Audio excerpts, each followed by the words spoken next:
Hey, fellow baking enthusiasts! Are you ready to whip up the fluffiest, most scrumptious banana cake ever? Let's get started. First things first, let's gather our ingredients.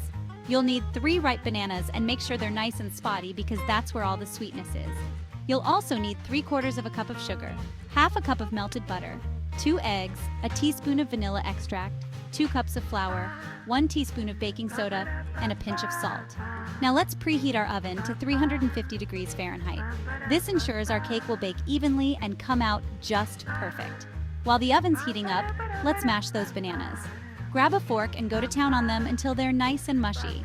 This is great for getting out a bit of that pent-up energy. Next, in a large mixing bowl, combine your mashed bananas with the sugar and melted butter. Stir it until everything looks all friendly together. Then, crack in the eggs and splash in the vanilla extract, mixing until it's smooth and irresistible. In another bowl, whisk together the flour, baking soda, and salt. This is like setting the stage for our cake's grand performance. Gradually add the dry ingredients to the banana mixture, stirring until just combined. Remember, we don't want to overmix or our cake will lose its lightness. All right, pour that batter into a greased 9-inch cake pan. Give it a little shake to even it out and say a quick "good luck" as you slide it into the oven. Set your timer for 45 minutes. While you wait, you can lick the spoon, or maybe even the bowl.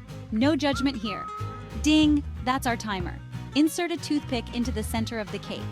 If it comes out clean, our banana cake is ready to charm your taste buds. Let it cool in the pan for about 10 minutes, then transfer it to a wire rack to cool completely. And there you have it. Slice it up, maybe add a dollop of whipped cream or a scoop of vanilla ice cream, and enjoy the fruits, or should I say the cake of your labor. That wasn't too hard, right? Now you've got a beautiful banana cake that's sure to impress. Don't forget to share a pic of your masterpiece. Happy baking, and see you next time!